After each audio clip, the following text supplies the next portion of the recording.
My deepest thanks to His Highness Sheikh Mohammed bin Rashid Al Maktoum and to His Excellency Sheikh Nahyan Mubarak Al Nahyan and members of the World Tolerance Summit Planning Committee.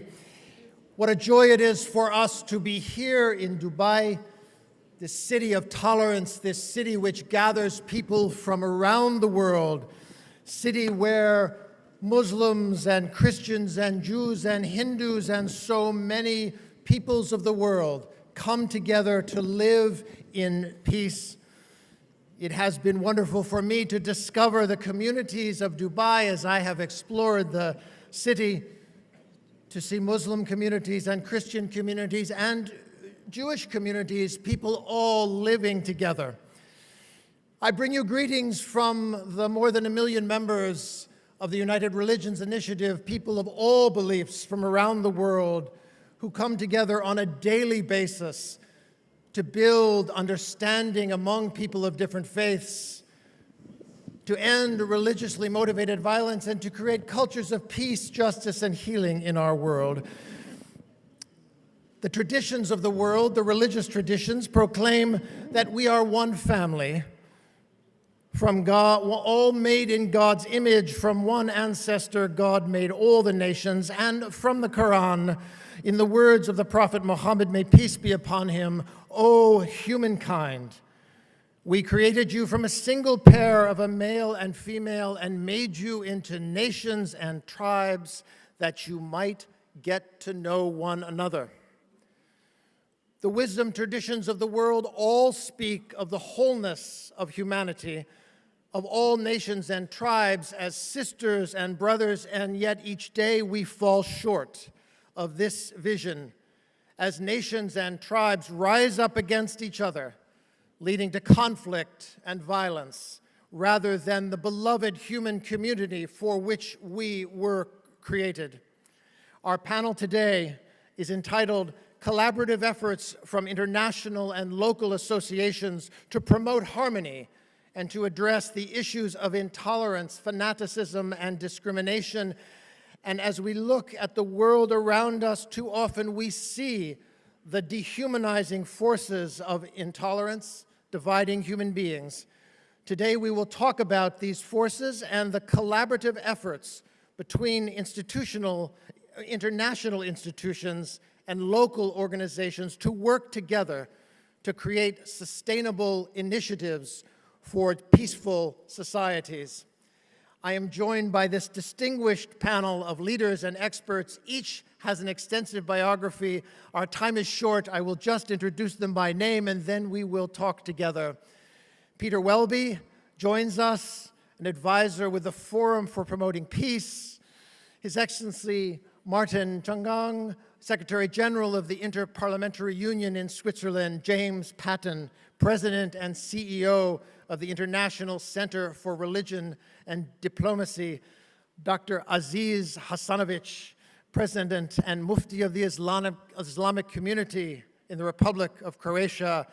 His Excellency Maksud Cruz, Executive Director of Hidayah, the International Center of Excellence for Countering Violent Extremism, and Brigadier General Mohammed Ali Al-Shahi, Director of Human Rights Development in the Ministry of the Interior at UAE. Please welcome this distinguished panel.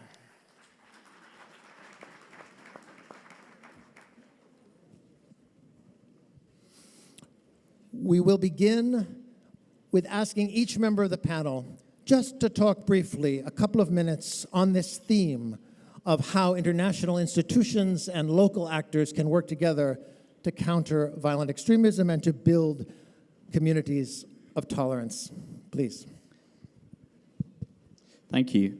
First, I had better apologize. I am clearly not Sheikh Abdullah bin Baya, as is in the picture behind me. I do bring you his greetings and his regret that he can't be here to talk to you himself. I'm an advisor to his organization, the Forum for Promoting Peace in Muslim Societies.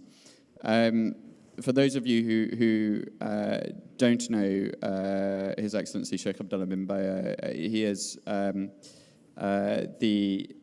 president of the forum, and he's also the chairman of the UAE's Fatwa Council. And I can say this as an outsider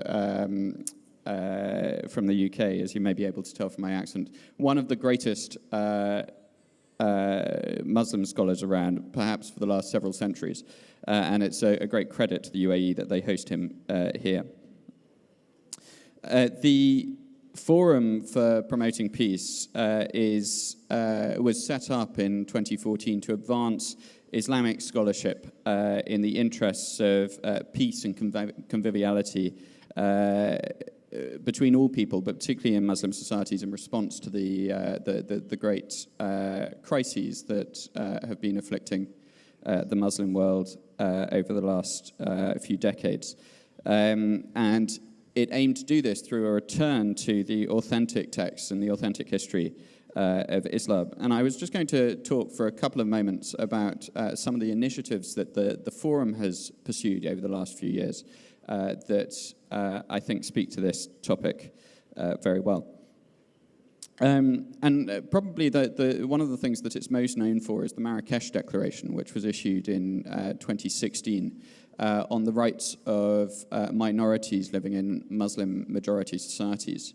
And that declaration was signed by over 250 Muslim scholars from around the world and has been acclaimed by many, many more since then. But it's not something that came out of nothing. It's not the kind of thing that you just get people to turn up to a conference and sign up to. It was actually the consequence of several years of very hard work, particularly after the Arab uprisings of 2011 and the chaos that followed them in many countries. And looking at case studies and applying case studies, and one of those case studies was the Tunisian constitution writing process, where the principles of the Marrakesh Declaration were applied to include clauses in the constitution on the rights of minorities in that country. And of course, it's not the end of the journey. Only this week in Abu Dhabi, we've had the first of a series of dialogues looking at inclusive citizenship. So not only the rights of minorities, and some of you in this audience were there with us this week, not only on the rights of minorities, but the rights of all citizens for the benefit of the whole society. And we look forward to seeing the results of that in the future. And another thing that we have done over the last few years is something called the American Caravan of Peace, which is taking this from the large scale to the small scale. We've had Christian, Muslim, and Jewish leaders from various US cities, many of whom came from the same city and had never met one another. And they came to Abu Dhabi and they came to Rabat, and to be introduced to the idea of working together from their respective faith traditions for the public good and the public benefit of their respective societies. And that is still ongoing. And a result of that was something called the Alliance of Virtues. And in January of this year, we convened a forum in a conference in Washington, D.C., that led to the Washington Declaration on the Alliance of Virtues to revive the Meccan Alliance of Virtues from within the life of the Prophet of Islam, but before his prophethood, that brought the different communities of Mecca together for the public good. And that is, that I think I can probably leave that there. Thank you so much. Could you pass the microphone to Your Excellency? Could you comment on this theme that we're gathered around of collaborating around addressing intolerance and creating tolerant societies? Well, thank you very much. I appreciate this opportunity to be part of this dialogue because the issue that is at stake here, tolerance, it runs through the veins of the organization that I run, the Interparliamentary Union, the Global Organization of Parliaments, an organization that is dedicated to making the voice of parliaments heard worldwide And I say that it is part of the DNA of parliaments and the IPU because the organization, when it was created 130 years ago, was basically founded on the virtues of tolerance, dialogue, acceptance of diversity in society as a means of resolving conflict and not going to war. And so this is something that has run throughout the history of the organization. And if we want to look at parliaments today, you will see and you will agree with me that they are a microcosm of society as a whole. This is the institution that embodies society's all of its diversity. And it has to be a role model for tolerance, for listening to others, dialogue, and mediating between divergent interests in society. I have just come from Bahrain this morning, and there are elections taking place for parliament in Bahrain. And in those elections, people will be elected to represent the various communities in Bahraini society, Muslims, Christians, Jews. All of them will have to sit in the parliament and will have to overcome their differences, listen to each other. But of course, we all say this, it's all nice, but there are challenges. And I don't know if we're going to talk about these challenges later on. But I just wanted to make the point that we come to this discussion from the political angle, trying to articulate the voice of parliaments that need to be inclusive and representative. Excellent. Thank you so much. And yes, in our second round, we'll dig into the challenges together. James, would you talk a little bit about your work in relationship to this? Yes, thank you. Assalamu alaikum. And thank you to the government of UAE, your eminences, and all of our sisters and brothers who are here of different faith traditions. I think that the idea of tolerance is obviously laudable and very important, and it's an important effort that's being made here, particularly where you have intolerance. But we are, I think, facing some extreme human crises right now, whether it be poverty and inequality to access to resources, whether it be resource conflicts themselves and general environmental issues, or migration and human displacement. We're facing some crises that I don't know if they can wait for us as people of faith to work on tolerance, and certainly not to stop on tolerance. I would say that if human well-being and stewardship are the will of God, the will of the divine, I would urge us all as faith actors past tolerance to respect and understanding and even collaboration. And why is it so important that the religious faithful do this? If the religious faithful are responding to the divine will and religions recognize that they're a repository for human hope and human aspiration, then we can actually lead the way, particularly in a situation now where world leaders are drifting more and more towards exclusivism, nationalism, and isolation. The faithful should be at the forefront of solving these crises. And so it concerns me a little bit, and we have done this in my own work, that within faith communities, we still have so much work to do to understand and talk with one another, to connect where we actually have shared values in order to work together. I think we need to be more, there's more urgency than that for us to lead. We should be lighting the way. And so I think to do the divine will, we need to focus on joining in solving common problems. Not necessarily just talking about tolerance, but working on some of these major issues like environmental issues together in a way that we can resolve some of these things and lead leaders to be more proactive and more engaged. Because if we don't, we have, certainly we're facing some severe extreme human crises. So I think it's important that we don't compete in identities, that instead we compete in good works. And we look for the divine, the light of the divine in the other, in one another, and find in that our will and our ability to collaborate around some of these things. So briefly, the International Center for Religion and Diplomacy is firmly convinced that these spiritual values that we share across our faith traditions are the common ground upon which we can build. This is the foundation upon which we can build solutions in communities. And I'll give one brief example before I pass the microphone. In Yemen, for example, we're working with different faith and tribal leaders, not only to have dialogue across their tribal differences and their faith differences, but to then actually do conflict resolution work in the communities where they identify drivers of conflict such as water or other things, and then work together and work with youth from the different communities around who are susceptible to being recruited by extremist groups, bring them in, give them a responsibility in the community where they put in the water systems and feel like they've actually done something effective for their community. Their sense of belonging is increased, their sense of isolation is decreased, and their sense of collaboration across different identity lines is increased. And they come out of these programs not only feeling like they have given value to their community and therefore have more of a sense of belonging and merit in their community, but they are no longer interested in joining some of these groups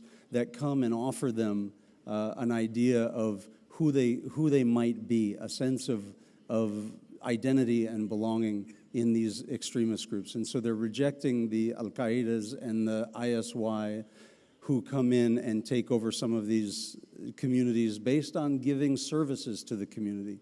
And instead, the youth are providing those services to the community. And these are the ways that I think we can connect and collaborate concretely across identity divisions. But I believe our focus has to be a little beyond just tolerance. Great, thank you very much.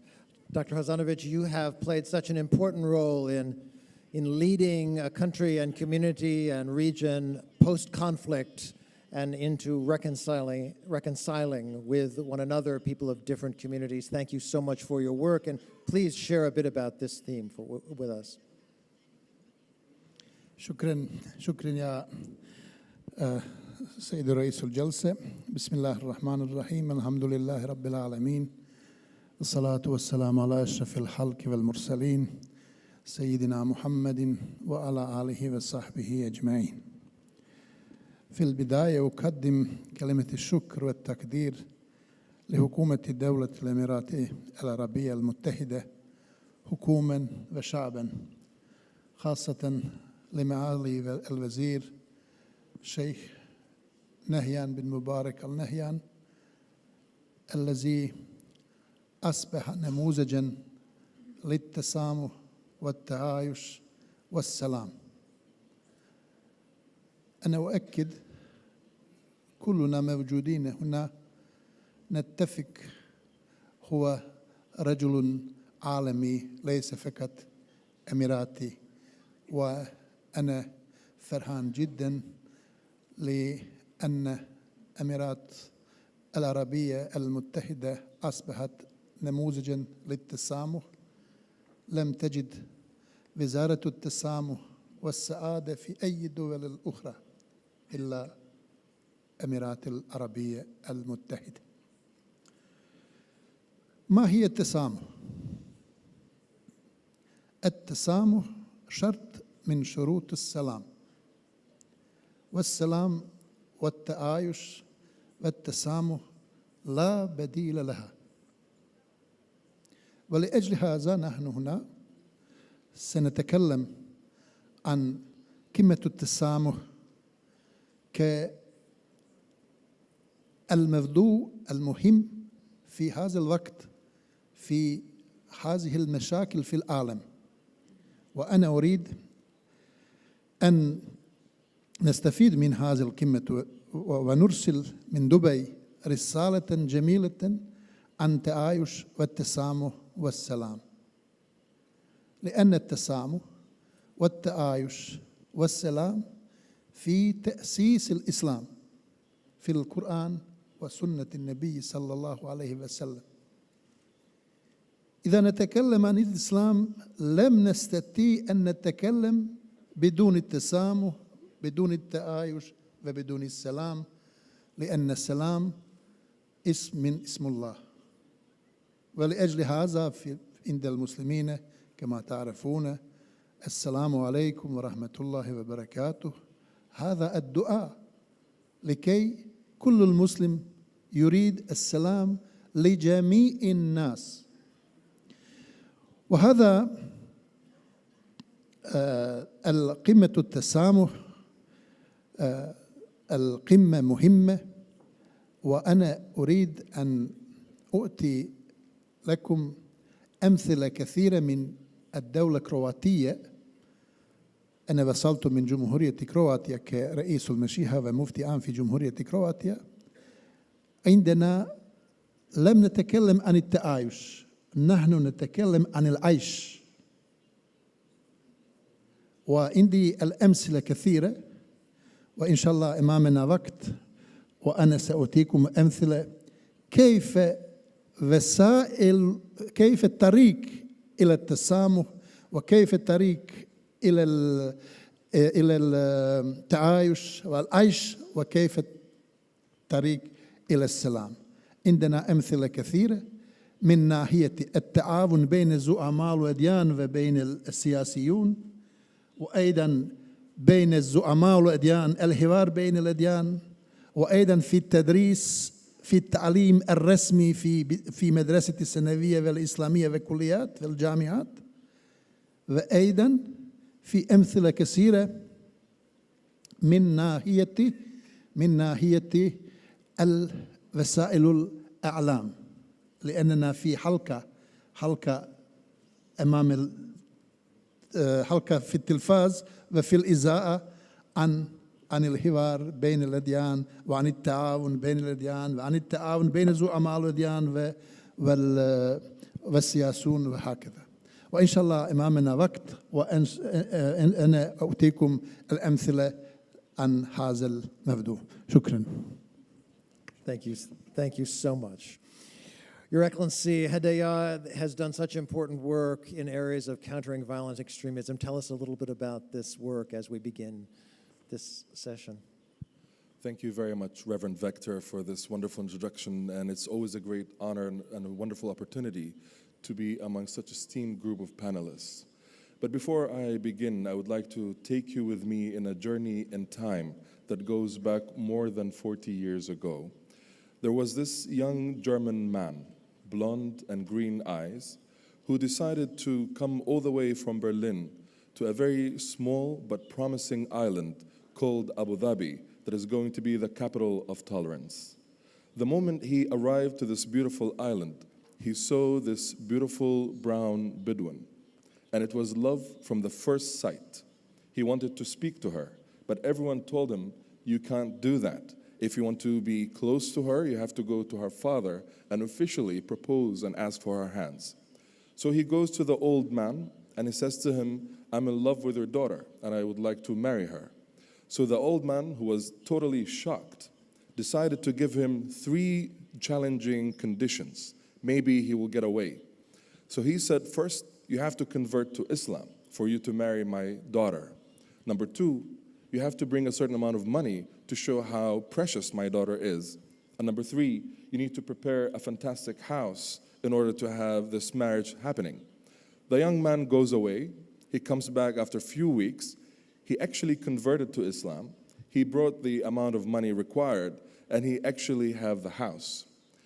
So the old man had to give his blessing to this marriage. The result of this marriage is 3 ugly children. I'm number 2.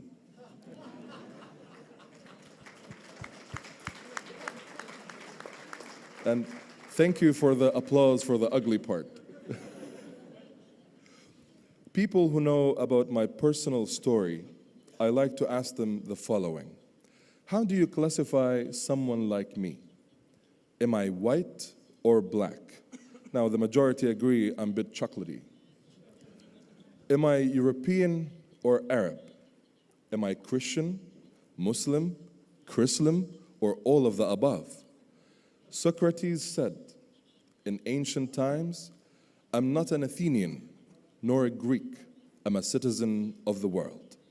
And if there is anything that makes this special summit exceptional, what makes Dubai exceptional, makes Abu Dhabi exceptional, makes the UAE exceptional, is that sense of connectedness to what it means to be a true global citizen.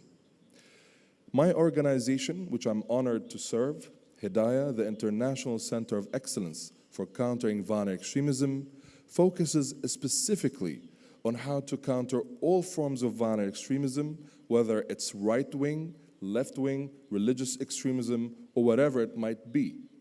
We believe deep down in our system that all forms of extremism begins as an idea. And it's that idea that triggers certain emotional response, and that emotional response triggers the behavior that we call violence, hate, even intolerance. It's that idea that we need to tackle, that we need to deal with, and I always think about tolerance education as being one antidote through skills such as critical thinking. One definition of critical thinking that I personally endorse is basically the awakening of the intellect to study itself. Throughout my journey, I've learned that the question of identity and the form of identity comes in two shapes. There's identity by birth, and then there's identity by choice. Instead of searching for who you are, decide who you want to be. At the end of the day, the future is what you want to be, and the question that I leave you with, what kind of future you want for yourselves, for your children, and for generations to come. Thank you very much. Thank you so much.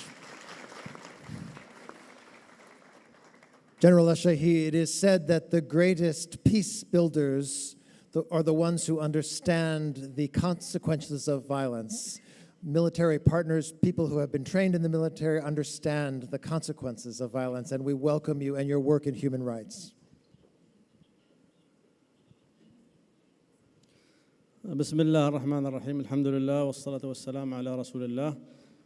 نشكر المنظمين لهذه القمة العالمية، ونحن الحقيقة ما عندي قصة مثل قصة الأستاذ مقصود ولكن المختلف فينا نحن أتينا يمكن من بيئة شرطية، أختلف عن الحضور نوعا ما، ولكن أعتقد أن هاي قصة نجاح لوزارة الداخلية فيما يتعلق بمكافحة التمييز والعنصرية والكراهية. وزارة الداخلية ما يخفى عليكم عليها مسؤولية حفظ الأمن وتطبيق القوانين، وبالتالي نحن أمامنا تحدي. كون دولة الإمارات وصلت إلى هذا المستوى من التعايش السلمي مع أكثر من 200 جنسية، يفرض علينا تحدي كوزارة الداخلية كيف نطبق هذه القوانين والأنظمة بكل حيادية وبدون تمييز على كل البشر الموجودين على بقعة دولة الإمارات. حقيقة بدأنا بالتعاون مع المنظمات الدولية المعنية بحقوق الإنسان، وخاصة فيما يتعلق بموضوع التسامح، كيف نطبق معيار التسامح. اهتمت الحقيقة وزارة الداخلية فيما يتعلق بنقل المعرفة، نقل المعرفة للجمهور وكذلك لموظفي وزارة الداخلية على بمستوى دولة الإمارات. كيف نصل برجل الشرطة أن يتعامل مع كل فئات المجتمع، السائحين والزوار والمواطنين وغيرهم، بكل إنسانية وبكل بدون تمييز وبتسامح. لذلك بدأنا بالمعرفة، المعرفة اللي تكلمت عنها معالي وزيرة السعادة والتعليم، تعليم بأن استهدفنا موظفينا من خلال ورش ومؤتمرات.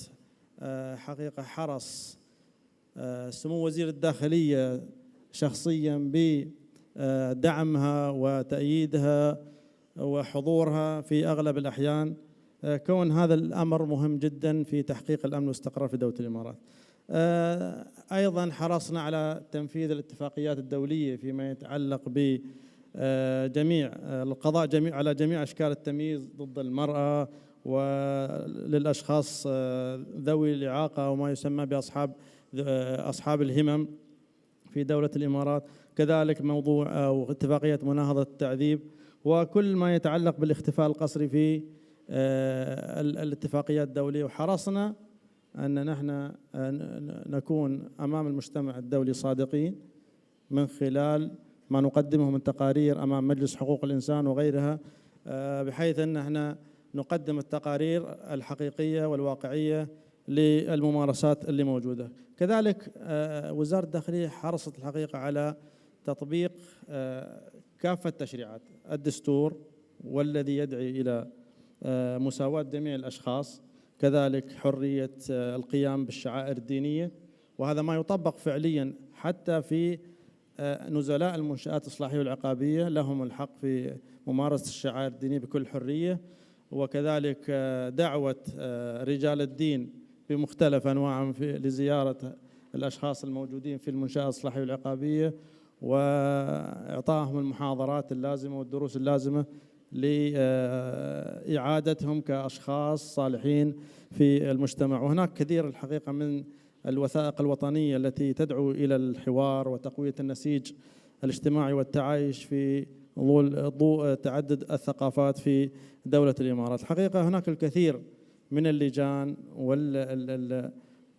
والفرق التي شاركت فيها وزارة الداخلية فيما يتعلق بالتعايش السلمي وعدم التمييز. كذلك تشريعاتنا في داخل وزارة الداخلية هناك لها قواعد، وقواعدها تتناول الحقيقة عدم التمييز بين أفراد المجتمع، وهذه وثائق شرطية يلتزم بها كل أفراد ورجال الشرطة أثناء تطبيق القانون. وهناك الحقيقة كثير من السياسات والمنهجيات التي أعدتها وزارة الداخلية فيما يتعلق بتطبيق القانون بشكل يدعو إلى عدم التمييز. حقيقة هناك أيضا من النجاحات أو المبادرات التي سعت لها وزارة الداخلية وجود إدارة تسمى إدارة حقوق الإنسان في مؤسسة شرطية وهي وزارة الداخلية، وهذا بحد ذاته قصة نجاح. وهذا يعني باختصار ما أود أقوله، وإن كان هناك تعقيب إن شاء الله نعقب. شكرا. Thank you so much. I should say that the organizers of the conference have done such a wonderful job in balancing women and men. We are a group of men who are committed to gender equity. So even though this panel is men, we want to say how important the partnerships between women and men are in all of our work. We have about 8 minutes left on our panel, so I want to let you know that. And so briefly, just a final word about either the challenges that we face or a successful story that can help this community here think about this work ahead. Peter. Thank you. Well, actually, in terms of challenges, I just wanted to pick up on something that James said on working together on our shared values between traditions for the common good, and I think that's the real difficulty. That a lot of the time, the people who are the strongest proponents of their traditions are often nervous or unused to engagement with others, and not because of any extremism of any kind, but it doesn't happen very much. And I think that the more that those conservative components of our communities can be brought into this circle and reassured that this doesn't require compromise. You're not compromising your faith. What you're doing is you're finding those points for your own community that you can work with people from another community on. I think that's the really crucial area. Excellent. Thank you so much. Your Excellency. Thank you very much again.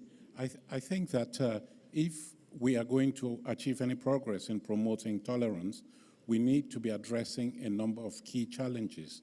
And one of those challenges is inequality, injustice in society, lack of equal opportunities. As they say, a hungry man is an angry man, and an angry man is prone to intolerance. So we need to address that in society, make sure that society is equitable. We need to look at exclusion, which is a driver of intolerance. We need to look at human rights violations, the lack of freedom of expression, assembly, and participation in political life, for instance. We need to look at institutions that are really inclusive and representative of all segments of society. And I think that we need also to be addressing an emerging challenge, that is the rise in populism that we see in many parts of the world. These are things that I believe are inimical to tolerance, and we need to address them up front. And that is why I think that it is important for a coalition to be built around the theme of tolerance, bringing together various stakeholders, because each and every one of us has a specific area of expertise that we can bring to the table in order to achieve our common goal of bringing about tolerance in society and making progress in promoting harmony. Excellent. Thank you so much, Excellency. James. Yeah, thank you. International Center for Religion and Diplomacy, we have a lot of potential stories, and as the Mufti said, there are so many stories we'd like to tell, but I'll tell one story in particular. In Colombia, in Latin America, South America, we're working with women of faith who are victims of violence to do reconciliation work with former combatants who've left the militant groups, and then looking to help them reintegrate into communities. And we had a particularly difficult day one day where the former combatants and the victims of violence were not being able to communicate well over the histories of their experiences. And the women, we broke the meeting for a time, and the women victims of violence, who are all women of faith, in this case they were all Christian women, so this story has a Christian bent, they left the room and they came back all draped in sheets that they had gone and taken off of the beds in the convent where we were staying. And they actually acted out a pageant from the biblical story of the adulteress, where the adulteress is brought before Jesus and thrown in the dirt, and he is called upon by the legal authorities to stone her. And they said, what do we do if we're in the place of Jesus, who said famously at that point, let the one amongst you who has not sinned throw the first stone? How as followers, how as faithful people, do we deal with the former combatant who is in front of us, who does not come seeking forgiveness or come repentant? How do we forgive and transcend that? How do we do that in a political regime where they're looking for their own vengeance against former combatants or active combatants? And this is an illustration of the power that faith brings to conflict resolution and can to other problems that you can't find in many other spaces. And this is an admonition for us to use faith, to apply our faith in ways that help people through very difficult problems. Thank you so much, James. Dr. Hasanovich, final words. كما ذكرت في البداية عندنا أمثلة كثيرة عن موضوع التعايش والتسامح والعيش والعنف أيضا. نحن نفكر ونؤكد الجهل أكبر عدو لجميع الناس. فلأجل هذا بدأنا التعرف من خلال مختلف الخصائص الدينية والثقافية والعرفية وغيرها. أود أن أشير مرة أخرى إلى الأمثلة الإيجابية التي تنقصنا عموماً. التعاون بين المجتمعات الدينية عندنا في كرواتيا في المستوى يحسد عليه. لقد نجحنا في تحقيق حياة مشتركة مع كافة الاختلافات بيننا. الطريقة الأساسية في طرد الظنون وكسر الحواجز بيننا هي زيارة أماكن عبادة الآخرين. جميع الطلاب الذين يدرسون التربية الكاثوليكية يمرون بالدرس عن الإسلام الذي يحضره لهم أحد الأئمة والمدرسين من جمعية الإسلامية. وكذلك في برنامج التربية الإسلامية يدرس الطلاب عن كاثوليكية ويزورون مع معلمهم أقرب كنيسة يستقبلهم فيها أحد القسيسين أو مدرس التربية الكاثوليكية ويلقي عليهم المحاضرة عن دينه. المدارس الثانوية التي أسستها الجمعيات الدينية لها برنامج الخاصة يتزاور الطلاب من خلالها ويجتمعون ويتسابقون ويتعارفون. تمنح كلية الفلسفة والعلوم الدينية فرص دراسة جميع الأديان من ضمنها الإسلام. إنها كلية أسستها الكنيسة، لكن يدرس الدين اليهود فيها أحد أساتذة اليهود، ويدرس الإسلام أحد أساتذة المسلمين. وهناك مثل هذا البرنامج المعمول به في كلية العسكرية كذلك والشرطة أيضا. وقد سبق لي أن ألقيت عدة محاضرات عن الإسلام في بعض كليات ضمن محاضرات الكلية العامة. لذلك شعاري الذي أختم به تعارفوا تحابوا يا إخوة والأخوات. Oh, thank you so much. Thank you so much. Your Excellency. I have two brief concluding reflections. The first reflection, the role of women and their empowerment is central to all of this. You see, Victor, my own mother is a retired lieutenant colonel from Abu Dhabi Police, where she belongs to the first generation ever of police women. So when people ask me, you know, women can't lead, women are not qualified, I tell them, speak to my mother. The second important thing is basically we need to emphasize on the creation of generation of tolerance strategists. People who can see tolerance within the context of looking forward, planning, mapping, and being able to influence and make the difference that we need. Without thinking and strategy, without looking into the future, we'll always remain where we are today. And again, the future is what we want it to be. Thank you. So much. General.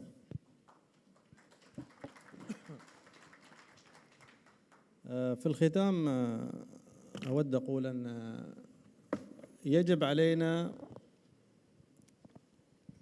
تحقيق ما نتحدث به سواء من توصيات أو في المؤتمرات والندوات الدولية. يجب أن تضع الدول خطط لتعزيز التسامح ونبذ التمييز والكراهية. ونحن الحقيقة في وزارة الداخلية وضعنا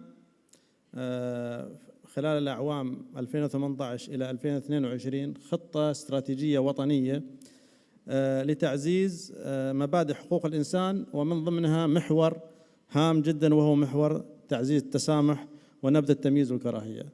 وإن شاء الله راح يكون في خلال الأسبوعين القادمين لدينا من ضمن الخطة تنفيذ الخطة ملتقيين. ملتقى الأول ملتقى تحالف الأديان من أجل أمن المجتمعات بيكون إن شاء الله في 19 إلى 20/11 وندعو الجميع للحضور. كذلك في تنظيم قمة أخرى قمة أقدر، وهي من أجل الوصول إلى مجتمعات أو مجتمع متماسك مسؤول ومشارك في التنمية الاجتماعية. وحقيقة إن كانت هناك خطوة أنا أرى أو أقترح أو أوصي بضرورة وجود اتفاقية دولية للتسامح تكون إحدى آليات الأمم المتحدة في تعزيز التسامح على مستوى دول العالم، وأن يكون هناك مقرر خاص للتسامح كأحد الإجراءات الخاصة بمجلس حقوق الإنسان، وأن تكون هناك سياسات وطنية للتسامح بالإضافة إلى التسريع في إنشاء لجان وطنية في الدول. شكرا. Thank you so much. Dear friends, as we close, I can say that I spend my life working at the grassroots in communities with ordinary people around the world. And I can assure you that there are far more people in this world who want to live peacefully together with their neighbors of all beliefs, of all cultures. And may the work that we do on the policy level, on the governmental level, serve the needs of ordinary people around the world who just wish to live in peace. Thank you so much to our panel. Thank you for having us.